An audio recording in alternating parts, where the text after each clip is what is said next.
The fundamental problem is that the structure of argument is not the same as the structure of prose. Prose is one sentence after another. Yes, you can break it up into paragraphs and chapters and so forth, but it's fundamentally one sentence after another. Argument is not one premise after another. Argument has a deeply different structure. It has a kind of network structure, if you like, a kind of graph structure. In technical terms, the structure is a high graph structure. So it can't be represented by any simple graph structure. What we do in argument mapping is we approximate the high graph structure of argumentation with variations on tree structures.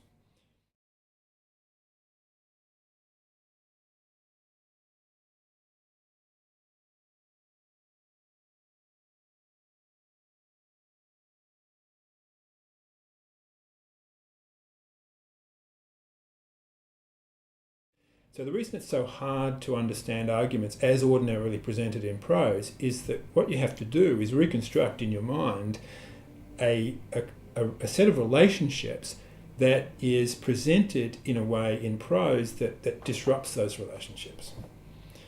This is very challenging to do. People do it very, very badly.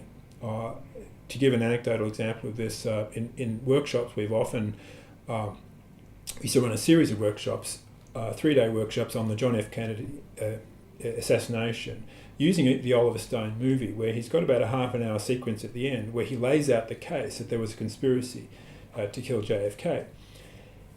So we have participants who are often, quite, high-level academics or lawyers, quite public servants, professional people, well-trained, compared with the general population in argumentation. We say, okay, well, you've just heard this argument laid out in verbal prose, right, in speech form.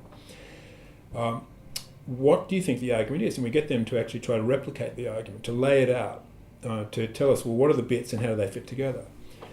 And it's a total mess. There is no clear understanding of the argument that was being presented. You can go from group to group and see fundamentally different renditions of the argument.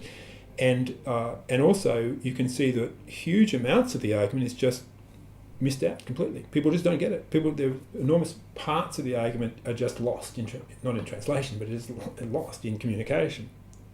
So standard ways of presenting arguments are very inefficient. They impose enormous cognitive burden on ordinary human minds.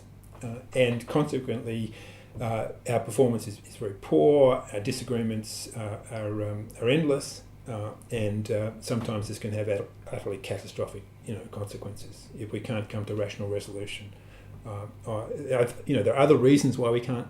I'm not saying this is the only reason, but this is certainly an important factor. So argument mapping tries to get closer to the actual, in a visual form, closer to the actual structure of argument, to relieve the mind of the pressure of trying to maintain this complex structure in short-term memory, which it effectively